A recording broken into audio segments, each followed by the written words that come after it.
Ֆիզիկական եւ հոգեկան առողջության հիմքում բժշկական գրագիտությունն է։ Ես առողջ եմ, երբ տեղեկացված եմ։ Ողջույն հարգելի ունկնդիրներ, Հանրային ռադիոյի ուղիղ եթերում ենք, ես առողջ եմ հաղորդման շրջանակում, առաջիկա 30 րոպեներին ձեզ համար կաշխատի Լուսի Քոչարյանը, նշեմ այն բոլոր տարբերակները, որով մենք հասանելի ենք, դրանք են ARM radio.am կայքի on-line ռեժիմը, live stream-ի տարբերակը եւ դիտելու եւ լսելու հնարավորություններով, ինչպես նաեւ Facebook-յան հարթակը, հայատար գրված Հայաստանի Հանրային ռադիո Facebook-յան էջում մեզ կրկին կարող եք դիտել, լսել live stream-ի տարբերակով եւ մեկնաբանություններում թողնել հարցեր ու դիտարկումներ, թեման այնպիսին է, որ կարծում եմ հանրության ամենատարբեր շերտերին եւ տարբեր քաղաքացիներին կարող է հետաքրքրել, որովհետեւ զրուցելու ենք բուժաշխատողի էթիկայի հանձնաժողովի մասին։ Եվ այս հարցում մեզ օգնելու է բուժաշխատողների էթիկայի հանձնաժողովի անդամ, մասնագիտացմամբ բժիշկ ալերգոլոգ Սևան Իրիցյան։ Ողջույն, Սևան։ Ողջույն Լուսի, շնորհակալություն, այո, այսօր մի փոքր այլ թեմայով ենք ձեզ հետ հանդիպում, որովհետև նախկինում շատ եթերներ արել ենք ավելի ալերգոլոգիայի եւ իմունոլոգիայի հարցում, բայց փաստորեն դուք մեզ կարող եք բացատրել, լուսաբանել նաեւ ինչ է ենթադրում այս հանձնաժողովը, ինչի համար է ստեղծված, ինչին է հետևում, ինչ միգուցե թերություններ ունի, մենք ուրախ կլինենք լսելու եւ ինչ աճելու ու զարգացման տեղեր կան։ Նախ սկսենք հենց բուն հանձնաժողովի անվանումից։ Ինչ է սա։ Այ հասարակ քաղաքացիներ, ինչպես կբացատրեք։ Այո, արտակարգ հարց, որովհետև հաճախ գիտական, բժշկական միջավայրում էթիկայի հանձնաժողովը միշտ ասոցացվում է գիտության էթիկայի հետ կապված, որը հաստատում են ինչ-որ տարբեր գիտական աշխատանքներ եւ այլ, բայց սա բուժաշխատողի էթիկան է, այսինքն բուժաշխատողի վարք ու կանոնի մասին։ Ընդհանուր, եթե այդպես մի քիչ հետ գնանք, թե ինչ է հենց ինքը էթիկան, ապա դա կարճ կարելի ասել, որ արժե համակարգի ինչ որ մի արժե համակարգ, ինչ որ արժեքների համախումբ, որին ցանկալի է հետևել, եթե այդ կոչումը կրում ես, եթե այդ մասնագետն ես։ Ընդ որում այստեղ չենք տարանջատում բուժքույր, բժիշկ, այսինքն ավագ ու միջին բուժաշխատող կամ կրտսեր բուժաշխատող, ու այդպես եթե մի քիչ լեկցիոն տարբերակով գանք, ապա արժե համակարգերի մենք տարբեր մոդելներ ունենք, սկսած ամենահայտնին, միսպանիր, մի գողացիր եւ այլն, այդ պատվիրանները, որոնք ինչ որ արժե համակարգեր են գրված։ Գրված օրենքներ, բայց գրված ենք։ Ու եթե դրանք ինչ որ այդպես համընդհանուր գրված ու չգրված կանոններ են, ապա կան նաև ոնց որ մասնավորներ, ու դրանցից մեկը հենց մասնագիտականն է, որի մի տարբերակը բժշկական էթիկան կամ բուժաշխատողի էթիկան։ Այ մինչև եթերը քննարկեցինք, կա փաստորեն լրագրողների էթիկա, կարծես վերջերս ազգային ժողովում падգամավորների համար, իրավաբանների համար, փաստաբաններ, չգիտեմ, դատական համակարգ եւ այլն։ Այսինքն մի կողմից այդպես ինքը ոնց որ լավ բան է, պարծենալու բան է, որ գտնվում ես մի համակարգում, որտեղ կան ինչ-որ օրենքներ, որոնցով դու նմանվում ես, որոնց ձգտելը այդպես լավ արարք է։ Եվ մյուս կողմից, որ դրանք ինչ-որ որոշների համար նաև զսպող մեխանիզմ են, որպեսզի ընդհանուր կերպարը չարատավորի այդ մասնագիտության։ Կոնկրետ բժշկական առումով մենք ունենք այդպես 4 հիմնական ոնց որ հիմնասյուներ, որոնց վրա հենվում են, ու սա վաղուց հայտնի ոնց որ բաներ են, էլի, այնպես չի որ նորեն մեր մոտ օրենսդրական մակարդակով, բայց բժշկական կրթության ընթացքում միշտ դրան անդրադառնում են եւ ինչ որ պատմական այդպես բաներ ունեն։ Երևի ամենահայտնին չվնասելը, որ Հիպոկրատի ժամանակից գալիս է, որը ենթադրում է, որ առաջին հերթին պետք է բուժաշխատողի գործողությունները լինեն չվնասելու, վնաս չտալու, պացիենտի վիճակը չվատացնելու մասին։ Մյուս այդպես կարևոր ուղղությունը դա բարերարությունը, երբ որ բժիշկը պիտի առաջնորդվի պացիենտի լավագույն շահով, այսինքն գործողությունների հիմքը, սկզբունքը լինի պացիենտի շահը, այլ ոչ թե այլ շահեր։ Այսինքն մենք այստեղ շահը հենց մասնագիտական, բժշկական կամ առողջապահական սա նկատի ունենք։ Այո, պացիենտի շահը, որպեսզի Եվ դա բժիշկն է որոշում։ Այստեղ փոքր երրորդ ով է որոշում դա։ Երրորդ հիմնասյուն դա այդպես ավտոնոմիան, հա, երբ որ պացիենտը իրավունք ունի, ես նույնիսկ ասեի պարտավոր է լիարժեք մասնակցել ընտրության հարցերին, իր բուժման հարցում կատարվող ընտրություններին, այսինքն ինքնուրույն որոշումներ կայացնի եւ բուժաշխատողի դերն ու պարտականությունը լիարժեք ամբողջական տեղեկատվություն տալ հասկանալի լեզվով, ոչ թե բարդ խառը տերմինաբանական եւ այլն, հաշվի առնելով հոգեվիճակը եւ այլն, որպեսզի պացիենտը ունակ լինի որոշումներ կայացնելու ինքնուրույն, այսինքն ոչ թե ինչը իհարկե հաճախ այդպես կարող է խախտվել, կարող է մանիպուլացվել, դրա համար էլ ինքը մեծ հաշվով այն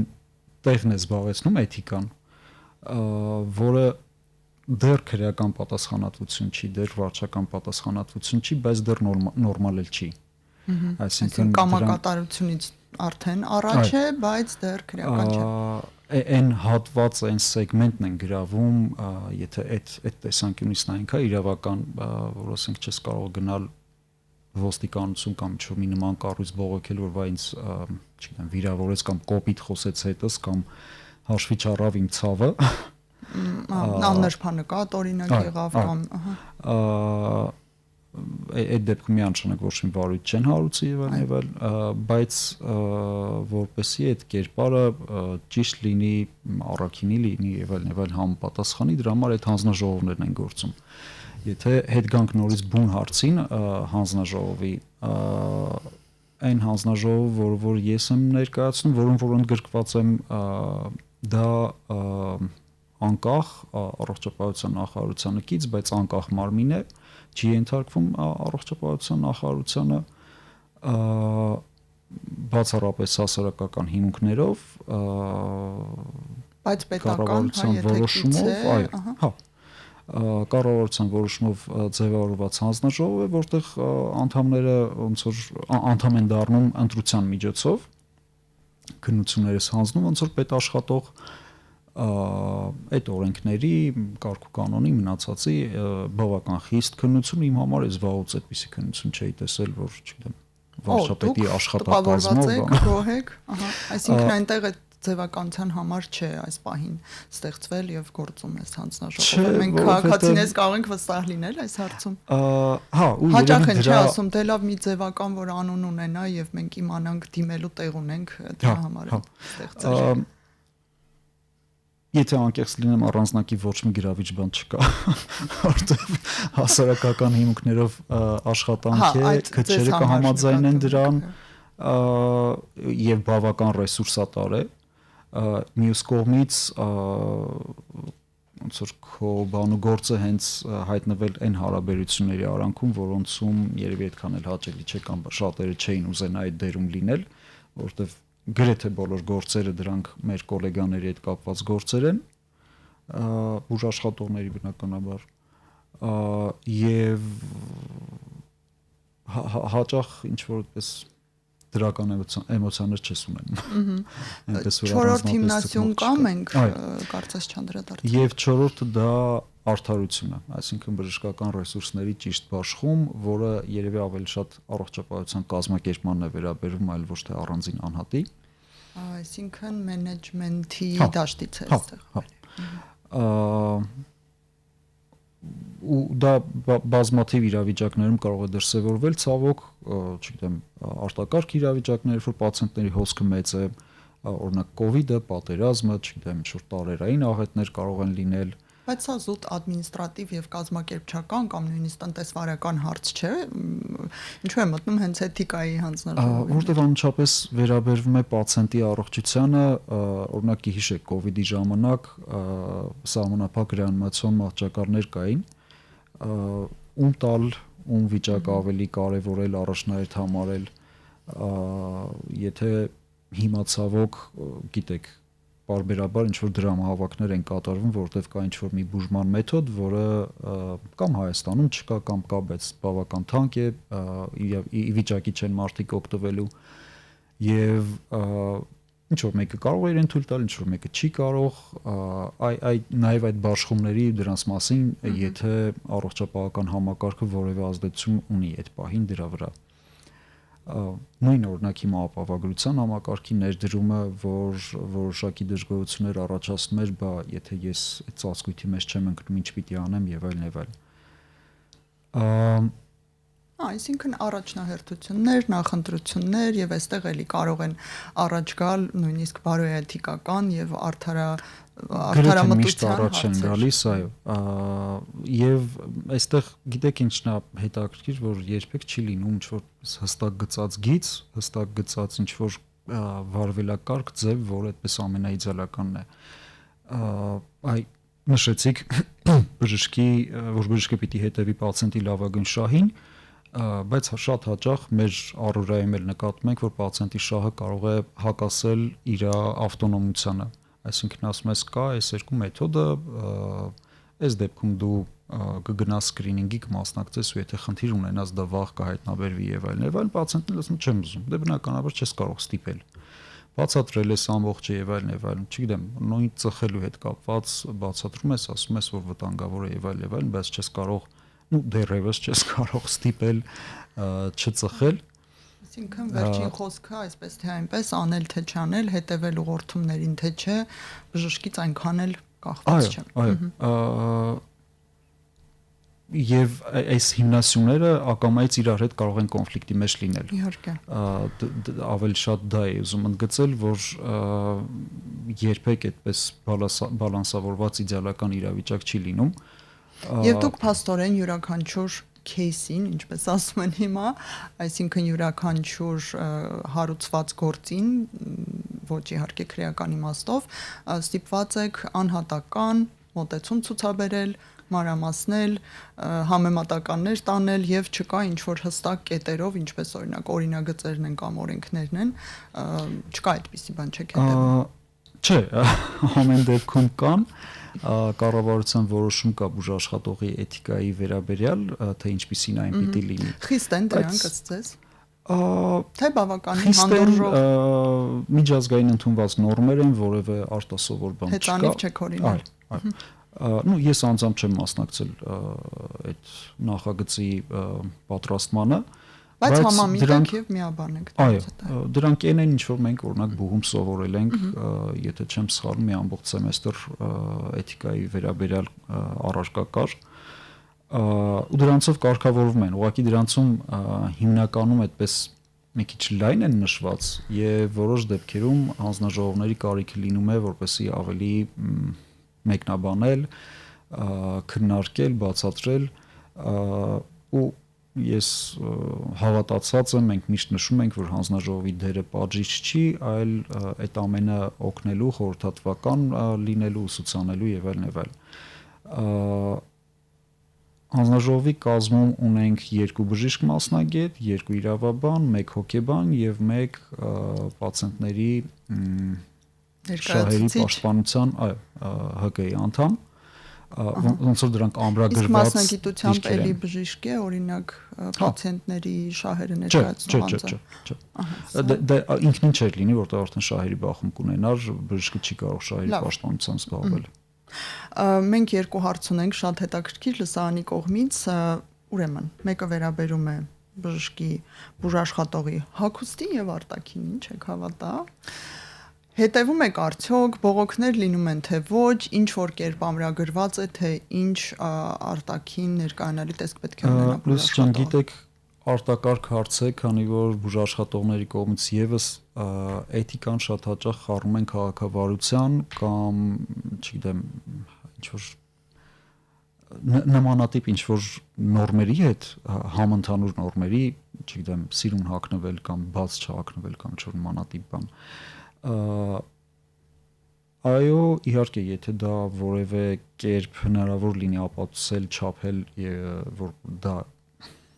նորմայի խախտում է, միգուցե դրան անդրադառնանք, բայց դա բուժաշխատողի էթիկային այդքան չի վերաբերվում, պլյուս հագու կապի, արտաքին տեսքի հետ կապված հիգիենիկ նորմեր կան բավական շատ, որոնք որ շատ հարցեր կարգավորում են։ Համազգեստ, եղունգներ, մազեր, շպար, աքսեսուարներ, տղամարդկանց էլ վերաբերող, ժամացույց, չգիտեմ, մատանի եւ այլն եւ այլն։ Բայց թե ինչ սանրվածք կունենա, ինչ մազերի գույն կունենա։ Մազերի գույնը բնականաբար ազատ են բոլորը, պիրսինգներ եւ դաջվածքներ կունենա թե ոչ, դրանք եւ պիրսինգները կարող են խոչընդոտ լինել հիգիենայի տեսանկյունից, որտեղ դրանք եւս աքսեսուար են, դաջվածքների մասով որևէ սահմանափակում բնականաբար չկա։ Չի երևում իհարկե այսպես, բայց շատ գեղեցիկ դարձած կա։ Մազերի հետ կապված դրանք էլի հիգիենիկ նորմեր են, էթիկայի հետ կապ չունեն, որ պիտի լինեն հավաք։ Իհարկե։ Լավ, եւ հաջորդը, էլի շատ հետաքրքիր հարց է, հայերեն խոսելու, հայերեն դիմելաձևեր գործածելու մասին։ Նորից նույն կատեգորիայից են, որտեղ հայերենի մասին հայերեն օգտագործել եւ այլն, դրանք օրենքով ամրագրված են։ Բժշկական հաստատքների շրջանառությունը, խոսքի եւ այլն պիտի լինեն հայերեն։ Այո, շատ լավ գիտեմ, որ շատ տեղերում դրանք խախտվում են, վերջերս բավական խիստ էին եզրակացությունների ու բժշկական փաստաթղթերի առումով, բայց դեռևս հանդիպում են ինձ օրինակ, չգիտեմ, սոնոգրաֆիայի ինչ որ նմանատիպ տարբերակներ, բայց դրանց համար ոնց որ այլ օրինագծեր, չգիտեմ, որոշումներ եւ այլ կան, որոնք որ դրանք իրավակարգավորումներ, որոնք որ դրանք կարգավորվում են։ Իսկ խորհրդատվությունն անցկացնելը, այսինքն բանավոր խոսքը, այդ ռուսաբանական անուն հայրանունով դիմելաձևերը, սրանց հասցնում եք ուշադրություն դարձնել, թե դեռ այդտեղ չենք հասել։ Ըստ դրանք եւս չգիտեմ, դժվար են բողոքները գիտեք շատ են օրինակ համացանցում, եկել։ Հա, բայց դրանք պրոակտիվ քաղաքացու կողմից երբ ենք վերջացնելու այս անուն հայրանունով ռուսական դիմել։ Ես լրիվ կողմ եմ, որպեսզի դրանք վերջանան, բայց դրանք էթիկայի հետ կապված առանձնապես բան չունեն, որովհետև չգիտեմ, օրինակ չեն վնասում, չեն խանգարում պացիենտի շահը իրագործելու կամ գտնելու, դրանք որևէ կերպ չեն շեղում պացիենտին ճիշտ կողմնորոշվելուց։ Այսինքն ձևաբանություններ են ավելի շատ։ Հաջորդ շատ կարևոր հարցը դա ապացուցողական բժշկության կարևորությունն է, որ ինչ աստիճանի են ընդգրկված, այո, լրիվ թիրախին, արդեն բովանդակային, որովհետև գաղտնիք չէ, որ դեռևս շատ դիպլոմավորված, բավականին հայտնի կարող են լինել բժիշկներ, հարում են նաև ոչ ապացուցողահեն, ոչ գիտական որոշ մեթոդների, առաջարկների եւ այլն եւ այլն։ Ապացուցողական բժշկության վերաբերյալ հստակ ոնց որ ամրագրում կա, որ բժիշկը, բուժաշխատողը պարտավոր է շարժվել ապացուցողական բժշկության կարգ ու կանոնով, հա, թելադրանքով։ Ու դա այստեղ շատ լավ տեղավորվում է մի վնասիր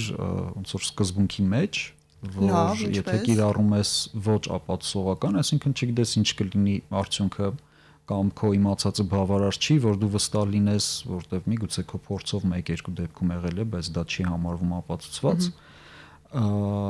ապա դու ակամայից կարող ես վնասել պացիենտին ու ոնց որ այդ հիմնասյան պահանջը խախտվում է ու դրանով հստակ ոնց որ առանձին կետով կա, որ բուժաշխատողը պարտավոր է շարժվել ապացուցողական բժշկության պահանջների համաձայն։ Իսկ եղել են մինչ այս դեպքեր կապված հենց այս հղումների հետ, որ հղում են տալիս ոչ ապացուցողական ինչ որ առաջարկի մեթոդի կամ ախտորոշման եւ այլն։ Այո, եղել են դրանք ոնց որ մի կողմից հիմնականում կարծեմ առաջնային առողջության պահպանման օղակի պարագայում հատկապես շատ կարգավորված են, որտեղ իրենց գործառույթները այդպես ավելի հստակ չոր հրամաններով եւ այլնով կարգավորվում են, որոնց հիմքում այդ ապացուցողական բժշկության տարերն են։ Ու հաճախ լինում են դեպքեր, որ այ այսինչ բժիշկ ինձ առաջարկեց այսինչը, հետո երբ որ հետազոտում ես, դեպքը պարզվում է, որ շեղվել են։ Ինչի ես դա առաջարկել, դե ես այդպես էի լսել, ես այդպես գիտեի, ինչ-որ մանատիպ բաներ, որոնք իհարկե պատժելի են։ Ընդունելի չեն, իսկ կարող են այսպիսի դեպքերը հասնել ընդհանուր մինչև քրեական պատժելիության։ եւ ինչից է դա կախված տրված վնասի աստիճանից թե ինչպես այնտեղ այդ մասով երևի իրավաբանները ավելի հստակ ձևակերպեն կամ ճիշտ որոշակի սահման կա, որից հետո դրանք կարող են քրեական պատասխանատվության ենթարկվել, չգիտեմ, բժշկական սխալի հետ կապված, բայց դրանք արդեն այլ դաշտ են դառնում, միանշանակ ոնց որ մեր հանձնաժողովի քննության առարկան չեն լինում, քանի որ այդտեղ պետք է գործ ունենալ այդ բժշկական սխալ տերմինի հետ, որը պահանջում է հստակ փորձագետ, հստակ եզրակացություն դատաբժշկական եւ հետագայում նաեւ դատարանի գնահատական։ Դուք կարող եք փոխանցել այսինքն։ Եվ հաջորդ շատ կարևոր թեման ըստ իս բուժաշխատողի վարքաձևերին եւ վերաբերմունքի մասին է խտրականություն եւ թիրախավորում, արժանապատվություն եւ այլն, բայց ես անձամբ կարծում եմ, որ այստեղ խտրականության հետ կապված մենք շատ հաճախ ենք ունենում դեպքեր։ Այո, ՀԿ-ներն են անդրադառնում, իրավապաշտպաններն են անդրադառնում։ Ինչ անենք, որ մի քիչ կճանան։ Ենթադրում եմ, որ մենք մեր մասով կամ մենք մեր մասով էթիկայի հետ կապված ոնց որ հասանք ենք այդին, որ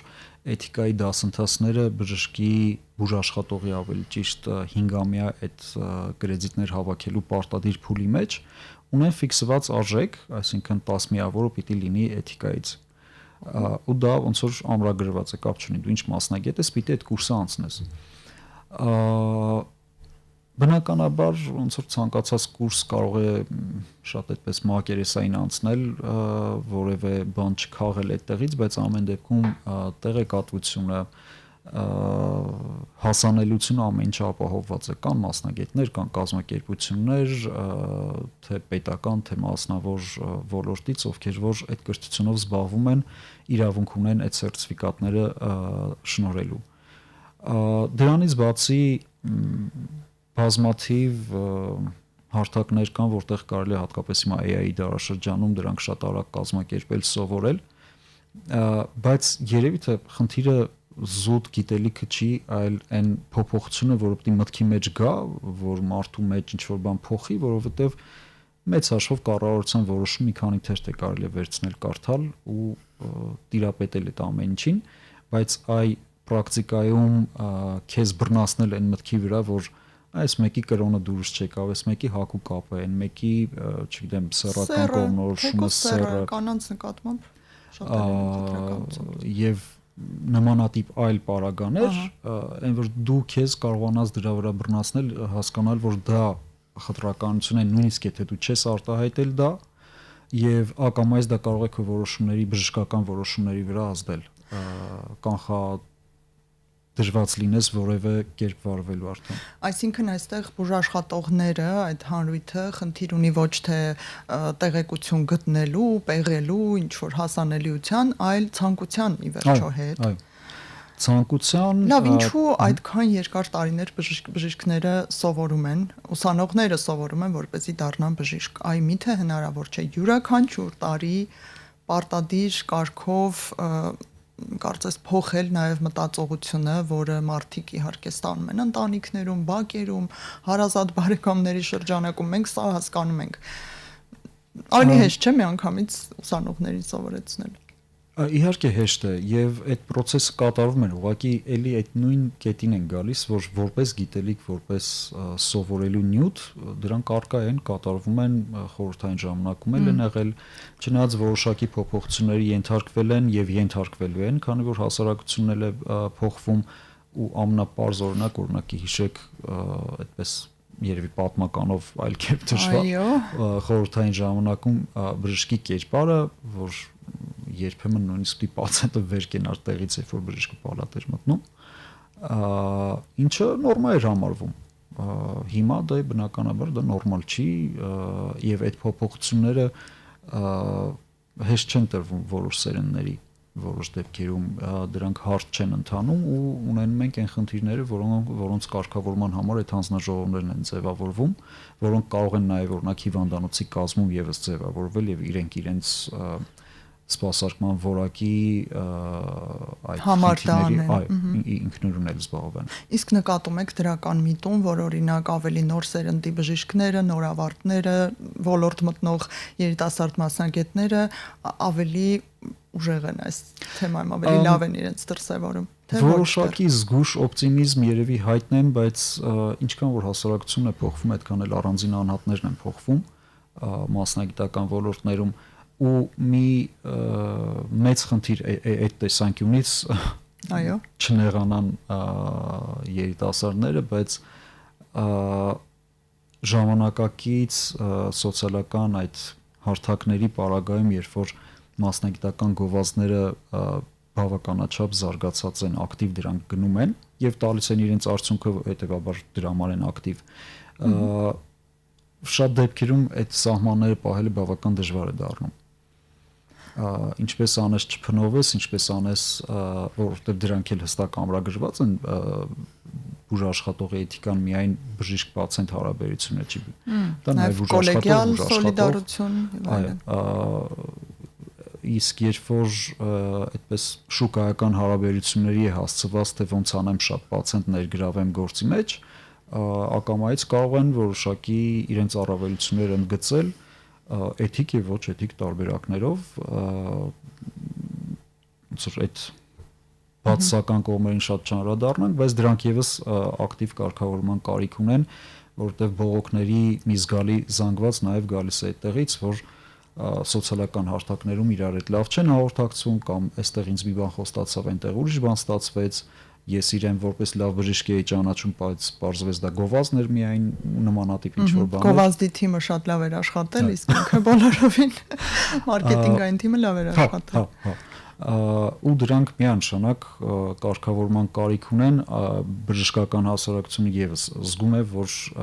ակամայից դա բացասական է անդրադառնում ամբողջ ամենքի վրա։ Բայց հասցնում եք նաեւ հետեւել այդ սոցհարթակներին, դա մի անծայրածիր կարծես օվկիանոսային տարածք է ու